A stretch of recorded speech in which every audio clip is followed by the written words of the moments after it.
And welcome to the State of Solar in Missouri, sponsored by StraightUp Solar.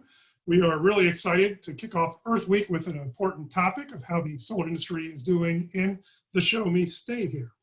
Again, I will be serving as Master of Ceremonies, and throughout the program, I will be dropping in helpful resource links in the chat box. Also, there'll be an opportunity for you to sign up for an appointment to get a free site assessment to see if your house is ready to go solar, or if you had any further questions about the solar industry in Missouri, you can contact us after the program. A little bit about StraightUp Solar. My name is Eric Schneider. I'm the Director of Business Development. I've been with the company for 1 year. Overall, our company was founded in 2006 by Dr. Dane Glick, who was a resident in Western Kentucky. And when he was a resident doing his residency in the state, he was very much concerned about the mountaintop removal for the coal industry. When he finished his residency, he wanted to extend the notion of caring to beyond just his medical practice to the overall community, and he got into the solar industry. Dane was the first NABCEP solar installer in the state of Missouri, and he's been able to grow the company over the last 14 years to now 1,300 installations across Missouri and central Illinois. What we're most proud about are a couple of our affiliations. We're affiliated with the Amicus Solar Cooperative, a group of about 30 like-minded companies all across the country who share best practices and do group buy purchasing to lower the cost of solar to our customers. We're also really excited to be partners with the two organizations that are on today's webinar. MOSEIA, the Missouri Solar Energy Industry Association. Our founder, Dane Glick, was one of the past presidents of the organization, and also Renewable Missouri. Again, one of our leaders there, Renewable, was the founder of Renewable Missouri. So we're really proud of our community linkages to these great organizations. It's all part of our clear values of being active in the community, showing leadership, educating others about the value of solar, showing respect for the environment and each other, and excellence in all we do.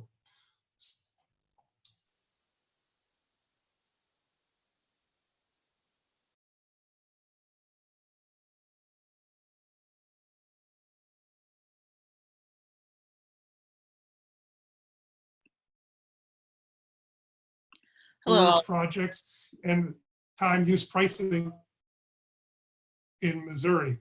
Mary also has ran her own solar installation company, working with Home Depot to help residential solar installation. Also, I want to introduce James Owens, who's showing off the beautiful Renew Missouri drink cups that I think are online and available.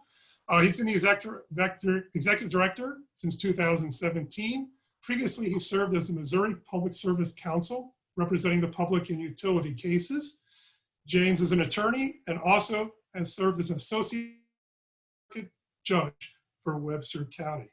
So again, I want to thank Mary Shields and James Owen for being part of our State of Solar in Missouri presentation. And with that, I'll turn it over to Mary to start her presentation.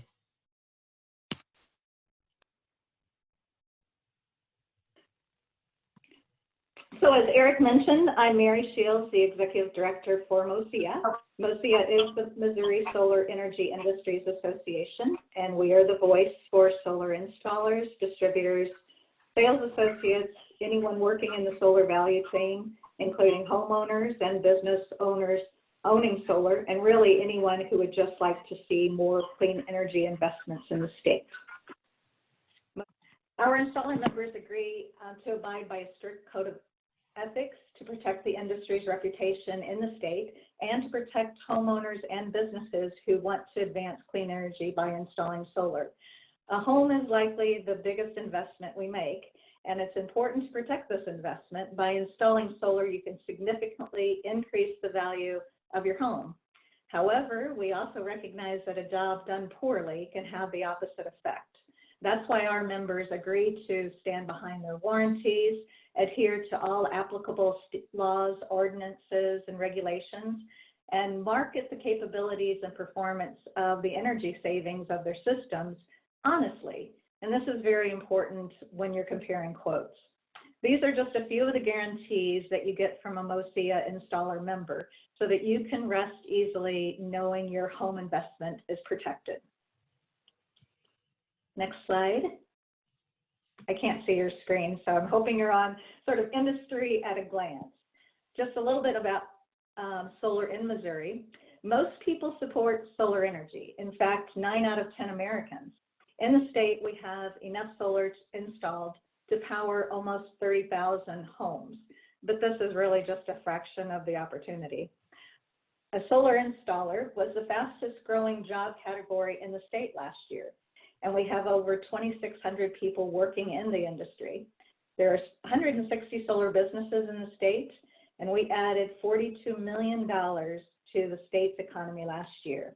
Our goal is to have over 500 megawatts installed by 2025, bringing our current state rank from a dismal 26 now to 18th. There you go, next slide. Having more solar in the state is good for Missouri. With the price of solar declining over 42% over the past 5 years, and the addition of solar rebates in the state, and the federal tax credit, there isn't a better time now than to become energy independent. As you can tell from the graph below, homeowners have been taking advantage of these incentives. The dark blue represents residential installations, and the yellow is the businesses and commercial entities who went solar, and then the teal is the utility investments. Next slide. So this slide represents some of the legislative work we've been doing this year. We cover 3 areas of interest, broadly tax, solar access rights, and community solar. On the tax front, we introduced 2 bills that would assist development by offering a sales tax exemption. One for installations that combine solar plus storage, such as batteries. This would spur the development for disaster preparedness. Solar plus storage can provide facilities with backup power for air conditioning for the elderly or sick, or refrigeration for medications, or critical communications in times when the electric grid is down. Solar access laws provide protection to solar customers by prohibiting or limiting private restrictions on installations, such as those from homeowners associations. We introduced 2 bills at the Capitol this year. And finally, we believe everyone who wants to support clean energy has the opportunity, even if they don't own a home or the roof is not suitable for solar. House Bill 2460 would have provided for non-utility owned community solar projects. We are continuing to work on these bills as we go into next legislative session. Other work that we do this year includes working with the governor's office to ensure that solar installation was considered an essential work during the stay-at-home orders, and we provided no-touch guidelines for solar sales, installations, and permitting to keep everyone safe during this time. Last slide. If you'd like more information, feel free to contact me at mary@moseia.com or visit our website at moseia.com or give me a call. Thanks for listening today, and happy Earth Day. Thank you, Mary. Thank you very much for the overview of what's happening in the Missouri legislature, even though they are kind of on pause right now. Those are all important issues that are going to advance the solar industry in Missouri. So with that, I want to turn it over for a broader perspective on renewable energy in Missouri to James Owen, Executive of Renew Missouri. All right, thanks, Eric. I hope everyone can hear me. I'm on, I have a pretty loud voice, pretty booming voice, so hopefully the technology is working out here. Good afternoon, everyone. My name is James Owen. I am the Executive Director of Renew Missouri. Eric, next slide, please. And I'm hearing that we can hear. Okay, so who is Renew Missouri? What do? We are a 501c3, which means we're a not-for-profit organization. We're headquartered in Columbia, Missouri, not very far from the state capitol, but we also have offices in St. Louis and Kansas City. Our offices in Kansas City primarily work with the city councils and county governments in those two metropolitan areas on forwarding renewable energy and energy efficiency policies. When we talk about renewable energy, yes, of course, we are talking about solar at the distributive level, which is to say we talk about rooftop solar. We talk about solar that you can put in your yard, mounted in your yard, but we're also talking about utility scale solar. We are talking about wind farms. We are talking about geothermal energy, which is something that we can access in Southeast Missouri. But also, I think an important component for anyone considering solar or looking at this, energy efficiency is really important. So if you're looking at getting solar for your roof or mounting it on your property, also making sure that you're using your energy smartly, making sure that your house is weatherized, to make sure that you've got a good HVAC system, to make sure that you are not wasting power at the level of your business or your residence. We think that is just as important as any renewable energy, and it's also good for your budget. And it also makes your solar power work more effectively as well. That's something we work on, just like with Mary was talking about. We work in Jefferson City in front of the legislature. We have 2 full-time employees that are registered as lobbyists. And so, of course, we work with MOSEIA a lot. We work with MOSEIA on all the issues affecting the solar industry, in addition to other issues that might be affecting utilities on a larger scale. But some of those issues that Mary was talking about in part of her presentation are things that we work on as well. So that is slowed right now because the legislature has not been in session for around a month. We were going to have an Earth Day lobby day this Thursday. We were teaming up with a number of other environmental and conservation groups around the state. But since the legislature is not in session this week, we are not doing that. Now, the legislature is coming back. Next Monday is what we're being told, and there's going to be a handful of legislative agenda items that they're going to be tackling. One of the things they are going to be tackling is something we are opposed to. I can answer questions about that if anyone's interested. It doesn't have anything to do with solar, so nothing to worry about from that element, but it is something that we are concerned with, and we think the fact that the legislature would be considering a controversial subject while public access to the Capitol building is limited is enormously problematic. But that's just my opinion. So we also, importantly for our group and for what we do, we have 3 full-time lawyers that work for Renew Missouri. I am a lawyer, even though I don't really do a lot of legal work for Renew Missouri since I'm busy doing outreach and education and lobbying work and things like that. But we also, Andrew Linares, who runs our St. Louis office, is an attorney. Tim Opitz, who is out of our Columbia office, is our general counsel. They are all very experienced and very well versed in issues involving the legislature and issues involving regulatory agencies. Primarily, the legislative agency that we are in front of, that we do a lot of work with, is the Public Service Commission. The Public Service Commission is based in Jefferson City. They have offices in Kansas City and St. Louis as well. They get involved with all sorts of issues involving the generation, transmission, and distribution of energy, and that can include dealing with rules and regulations that involve rooftop solar, that involve residential solar, business solar, and so that is an issue that comes up with them.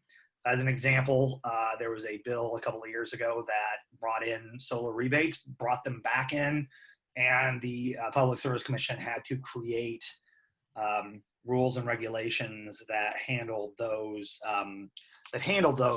new rebates.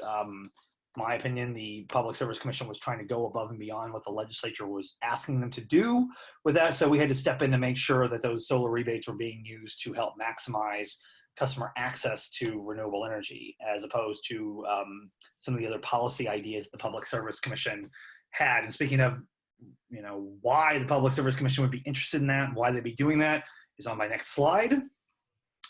There. Yeah, so Yeah, so that the PSC, let's talk about that a little bit. The process for that is that the Public Service Commission is a 5-person commission. They are appointed by the governor. They are ratified by the Senate. Right now, there are 3 Republican commissioners and 2 Democratic senators. By tradition, it often works to where the party in power right now, a Republican, is governor. So therefore, that governor gets more seats on the commission and gets to pick the chair. That is who is in charge of the Public Service Commission right now.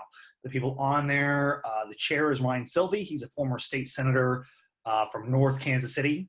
Also on the commission, is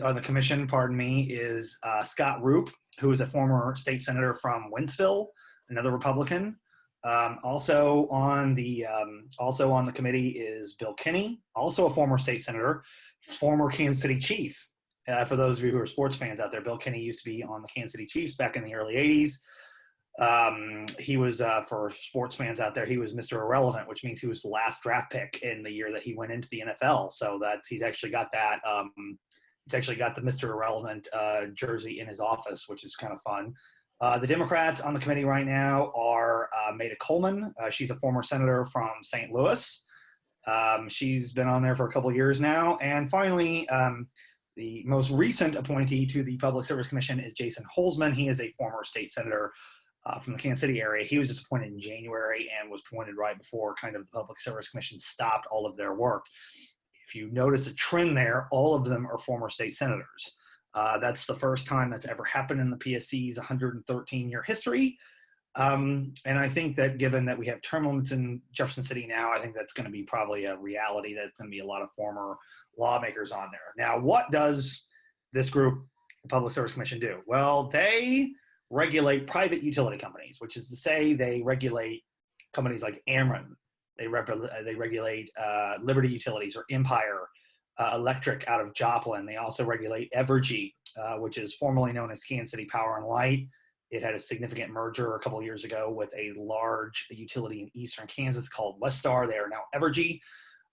Those 3 utility companies provide power for about 4.1 million customers in Missouri, which is the majority of the population. The Public Service Commission does not regulate municipal utilities. So if you live in Kirkwood, you live in Independence, you live in Springfield, you live in Columbia, you are getting utilities from a utility company that is regulated by city council. And if you're in a rural part of the state, almost certainly you are getting your power from a rural electric cooperative that is governed by other owner members like yourself. And so they don't get regulated by the Public Service Commission either. Public Service Commission only regulates privately owned utilities that also have shareholders and board of directors that manage them. And the idea would be that these private companies get a monopoly status to provide power. And in exchange for that, they consent to being regulated primarily on issues of how they set their rates and how they make some of the major decisions involving their operations. And that also can include, whether or not as a customer you interact with them, based on how much you use, what kind of power you use, if you have a solar panel on your roof, and they have that kind of impact on that. And the reason it's important, and the reason why, from a perspective of us dealing with the Public Service Commission is important if you're thinking about becoming a solar customer, or you are a solar customer, is, and it's not a big secret I'm giving away here, utility companies generally do not like people putting up solar panels on their house. They don't like them putting up on their business. The reason they don't like that is because the Public Service Commission is able to raise rates for utility companies if they request it. And they're also allowing them to get a rate of return on any kind of investments or construction or building of power plants that they do. That can be anywhere from 9 to 10%. So if you put, if you put $10 million into some sort of capital project, if you're a utility company, you can get anywhere from $900,000 to $1 million in rate of return on that. And you can charge ratepayers for that. under the system we have in Missouri. It's a good deal. I think most people who run a business, I think if StraightUp Solar was guaranteed a 9 to 10% rate of return, they'd take it. I don't know. Am I right about that, Eric? Yeah. Yeah. Yeah, it's a good deal. So they make a lot of money by building power sources. They make a lot of money building generation. So if you are generating power, if you have a solar array on your property, you are generating power that they are not, and that they don't own and they don't control. So they don't like that at all. So instead of viewing that as some sort of way of interacting with their customers, as a way of interacting with the solar industry, they see it as a problem that needs to be fixed. And usually how the utility companies will frame that is by saying that, well, look, these customers use our grid. They have to use some of the power we produce because the solar panels are not going to be producing power 24/7, 365 days a year. So the fact that we are having to provide this power and we have to allow them access to our grid, even though they're making their own power, is unfair to us and doesn't allow us to maximize the safety of our grid, and doesn't allow us to get a rate of return on the work we're doing and the grid we're providing, which, okay, just to be completely honest, is hogwash. And the reason that is hogwash is because, okay, so one of the things that is important to know, if you're a solar customer, if you have StraightUp panels on your property or at your business, you are making power, and sometimes you might not use all the power you're making. And so the utility companies have to buy a certain portion of that back. They don't have to buy much of it back. The caps, unfortunately, are pretty low in Missouri. We'd like for them to be higher, but that is something we try to tackle every once in a while, and it doesn't get very far because the political power that utility companies have in Jefferson City. They get to buy your power at a wholesale rate. They get to buy it at a cheaper rate, and they get to resell that power at a higher rate than they buy it from. So they are making money off the power you're making them. Okay, so when they say that they're providing a grid access to a solar customer and they're not seeing any benefit from that, it is just simply not correct. And so, but that's how the law is set up. And so really what it comes down to is they just want to say, really they use that argument because they can't say, well, we just want to be able to make money off of this.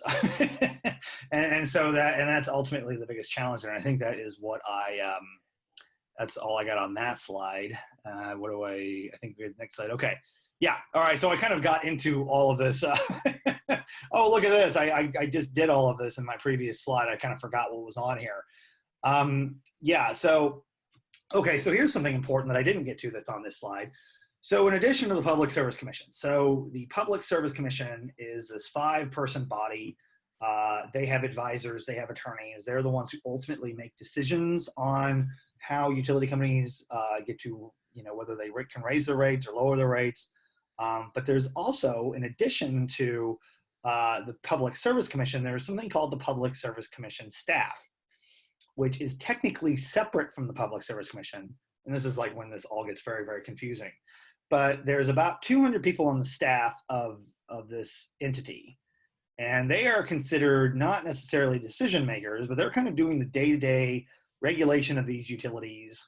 They're the ones who are kind of monitoring consumer complaints. They're the ones that if you have a problem with your utility company and trying to give you static about having solar panels on, or they're taking too long in getting that system approved, or they're not doing their connection the way they're supposed to be doing, because there are laws and rules that go into how that is supposed to be handled. They're going to be the ones getting, the Public Service Commission staff is going to be doing that. They're also just looking at day-to-day numbers on just how they're operated. If they see a problem, they're supposed to alert the commission to it.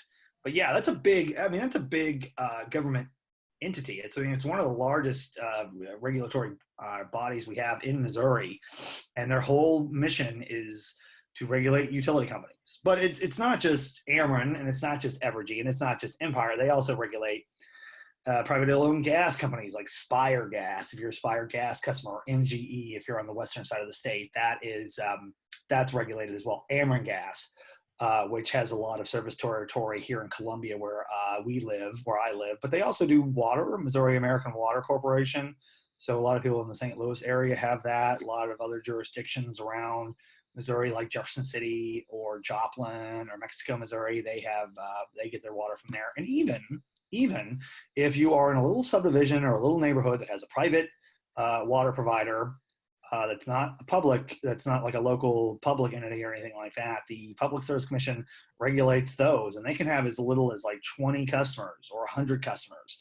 And so the Public Service Commission also regulates them as well. So it's not just it's not just electric utilities that they're regulating, they're regulating all these other things. They also, this is kind of a weird thing too, they also inspect manufactured homes. I'm not sure why that's part of their mission. I'm not sure why that is part of what the Public Service Commission does, but they also are in charge of doing that as well.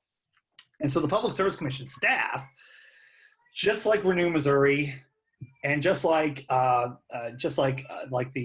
ratepayer advocate for the state of Missouri, they are parties in front of the Public Service Commission. So whenever there's a rate case, whenever there's a case involving solar or involving wind or involving any issue that is part of our mission statement, we have to intervene.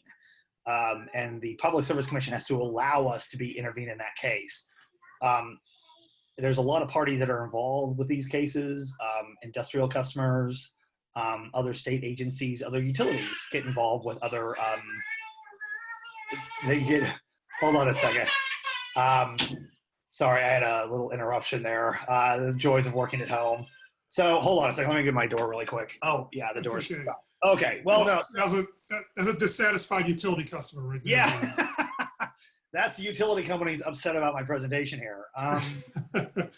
So we have to be granted to intervene in these cases so we can be involved with them. We don't automatically as a right get involved with them. And a lot of people ask, like, well, why couldn't I, just as a regular member of the public, be someone who can intervene in these cases? Well, you have to be able to display that you have a unique vantage point or perspective or kind of set of issues that is indistinguishable from the rest of the public.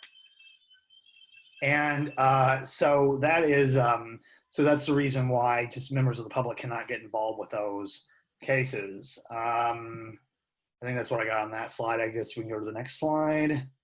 Okay, yeah. So we have a rate case. We have a case where Ameren comes in. This is a good example. We just had Ameren Electric come in with a rate case. They filed it last July. We just settled it.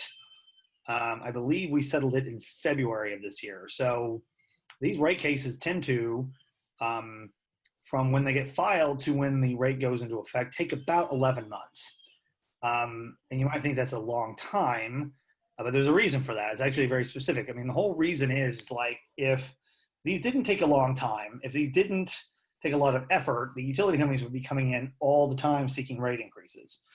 And since they don't have competition, since they are operating as monopolies, the idea of these rate cases will help slow down utility companies from increasing their rates just whenever they feel like it. We have that system set up to where the regulators kind of act as a artificial form of competition. It's not perfect. And certainly I have some opinions about how you could make the electric industry more competitive, and a lot of that would involve solar, and a lot of that would involve battery storage, and a lot of that would involve other forms of energy, but that's not what we're talking about here today. We do regulate them. So like Ameren comes in, and in July they actually came in wanting a rate decrease, which doesn't happen very often. And the reason it happened this time was because there was a big federal tax cut that Congress passed in 2017 that was signed by President Trump in 2017. And part of what rates were designed to do when Ameren came in last time was to pay their federal taxes. So when those got cut, they had to come in and say, well, look, we're not paying as many taxes right now, so we need to take a little bit of a haircut on what we're charging. And so they made a big deal out of this. They said, oh my gosh, we're coming in with a rate decrease. It's going to be, I think they said it was going to be a rate decrease of $700,000 to $800,000, $700,000 to $800,000, which if you are doing the math and you note that they've got 2.1 million customers, per customer, it wasn't going to be a huge amount of money that they were giving up but they still asked for it, so good for them. But one of the things that people didn't see in the press articles about this, and they didn't see this in the in some of the material that Ameren sent out. Ameren made a big deal about requesting this rate decrease. There's another component of a rate case. It's not just about increasing or decreasing your rates, but it's how you charge people. So residential customers get a different calculation of how their rates are handled than industrial customers. Technically, you are billed more for using power at your house than you are if you were running a factory. And that's just because factories tend to use more power, they spend more money on power, and also they got really good lobbyists in Jefferson City. And let's just be honest. But I mean, there's also like some economic principles to that as well. So, and that also includes the fact that when you look at your bill, whether you or not you used any electricity at your house, you're still going to pay a fee every month. And that's called either a customer charge or that's called a fixed charge. Many of us took business classes in college. We know that there are fixed and variable costs that are associated with every budget, with every household, with every business. And the utility companies have a set amount that they've calculated that pays for the wires that run to your house, that pay for the meters that are on the side of your house. And that is something that they have to pay money for whether you're using power or not.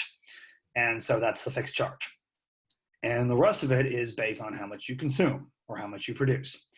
And so that is, and we at Renew Missouri really like those variable charges, those volumetric rates, because we believe that the less power you use, that the more conservation minded you are, or if you are producing solar power and you're not having to take advantage of that, your bill should be less. And that's a position we take in almost all of these rate cases. That's really the main thing that we're focused on. There are a lot of groups that are going in there to talk about whether or not rates should be raised or rates should be lowered, but we are more concerned with how they are structuring those. And with this last case, with Ameren's last case, they came in with something that they wanted to do called a demand charge, and kind of go over why we had concerns with this. We spent a lot of time talking to MOSEIA about this, and we talked to a lot of consumer advocates about this. We were concerned about this because the idea would be that that Ameren would calculate when you were using power the most. Let's say it was between 4 and 7 o'clock in the afternoon and evening every day. And based on that rate, that's how, like, that would be how they would charge you. They would charge you based on the maximum amount of power you're using during that period of time. Okay, so you might think, well, that makes sense. Okay, I do come home, I do, water my lawn, I do run my dishes, I do cook my meals, I do all of those things during that period of time when I'm getting back from work. So so maybe I should be spreading that out. Maybe I should be doing some of that later. Maybe I should be doing that after 7, or maybe I should be doing that in the morning. Here's the problem. Okay, let's say 9 days out of 10 during the 4 to 7 period, when also the sun is out and the sun is bright and the sun is setting to the west, and you have a solar panel that is either southward facing or westward facing, you're able to, get a lot of your power from your solar panel. But on that 10th day, when the sun is not out and it's cloudy, and you don't use any power from your solar panel, well, the utility company is going to base what they are charging you on that day where you might be used to using energy that your solar panel is helping you produce, that's helping to cut down on what your bill would be because you're able to make up that difference. But the utility company is going to look at that day where the sun wasn't out, and they're going to be able to base this demand rate on that. So in other words, there's going to be a huge economic detrimental impact on solar customers. Something that, StraightUp Solar and MOSEIA and I are acutely aware of, that the sun's not going to shine every single day or every single hour in the day, but they were going to take advantage of that and make it seem like, because you were a solar customer, that your bill was going to be higher. And really, there's a lot of reasons not to like that concept. There's a lot of reasons not to like demand charges, but that's one of them. And that's one of the reasons we opposed it. And that's one of the reasons why we were able to get Ameren to agree not to bring it back for 5 years as we settled it. So the good news is that's not going to be applied. But people can like opt in to do it. They can choose to do it. And so if you get any kind of information on that, then you probably should talk to your solar provider or to us or to MOSEIA and say, hey, is this something I should be involved with? So that's just something that's interesting that you might not be thinking of. Do I have another slide? Do I have anything after this? Okay, I'm going to get through this because I'm getting some wrap-up signals here. But from a policy perspective, we're looking at macro level stuff because Mary is kind of looking at it from the industry perspective. But what we are most concerned with is we want to see renewable energy become a force for economic good in the state. We want to see it be something that promotes jobs, and we want to be able to see it promote savings for people. And right now we have 54,581 clean energy jobs as far as 2018. That's not just solar. Those are energy efficiency contractors. Those are HVAC people that are working on energy efficiency contracts. Those are wind technicians. And that has been growing, and it's one of the fastest growing industries in the state. It's one of the fastest growing industries here in Missouri in the entire Midwest. The majority of them are solar jobs. And there are a lot of solar providers out there. There are a lot of people doing this. I certainly know that I am concerned right now that, people are going to be thinking about, oh my gosh, can I afford a solar array on my house now? It's like, well, I don't know. It's going to be saving you money on your bills going long term, and you might be able to get you might be getting some stimulus money. So maybe this is the time to invest in it, because the whole point of that stimulus, the whole point of getting that money in your bank account is to help generate things for the economy, right? That's the whole reason the feds did that. I think that's important. Now, I think that Missouri could do a better job with their laws, and that's one thing that Mary and I and MOSEIA talk a lot about is like, how do we make the laws better? How do we increase the caps on what people can use for solar production in the state? Is there ways to make it where like there's an issue about like whether you're going to be able to get your bills impacted every month or every year? That's something that's important to factor in. And we're always trying to figure out a way to make that improve. Like, for example, Mary and I were working on, I think that the solar industry was working on a bill that would allow homeowner associations to, to prohibit them from banning solar panels. We're very excited about working with MOSEIA on that. We think it's a good bill to have. We think it's a good law in place. We have to file lawsuits on occasion to homeowner associations because they are being unfair or they're violating the law on those restrictions. So we're always try to figure out a way to make that more feasible. What I can say is, I think I've only got a couple more minutes here, but we are continuing to work on these issues. We're continuing working on making solar more economically advantageous for customers. We're trying to make the solar industry more, to have more freedom and more access to be able to help customers. It is tough. There is a lot of, it's hard to find the political will for that because utility companies do have a lot of influence in Jefferson City. The utility companies, like, as an example, and I know they hate when I bring this up, but Ameren, Missouri has 48 registered lobbyists in Jefferson City. That's a lot. And then when you look at like who's working on solar, well, it's MOSEIA and us. There's some other groups that are working on it too, but we're the main ones. And so it's not to say that we're not good. It's just to say that we do have a lot to work against. And so that is something that if you are interested in this and you care about this, coming to the Solar Lobby Day that Mary helps organize every year. We did that in February. That's important. If we were to have our Earth Day Lobby Day on Thursday, like we were planning on, going to things like that will be important. I think we're going to try to do that again next year, even though it's not the 50th anniversary of Earth Day. We're still going to try to do it. I think we're going to say like 50 plus. So we're going to try to like get people involved with this because look, lawmakers want to hear from you. Lawmakers focus on things that they get pestered about. That's why social issues tend to be something that they focus on, like abortion or gun rights or that sort of thing. They hear about those issues. If they heard more about this, they heard more about people caring about this topic, I believe they would be more focused on it. And so, you know, we do everything we can. We've got a lot of people going up there. We have a lot of people who go and advocate for solar. But the more they hear, more lawmakers hear about that, the more you're going to see results. So if you want to like learn more about how you can help with that, you can go to renewmo.org. That's our website. We are on Twitter at renewmo. I think with my slide, I've got my email address. It's just james@renewmo.org. It should be easy to remember.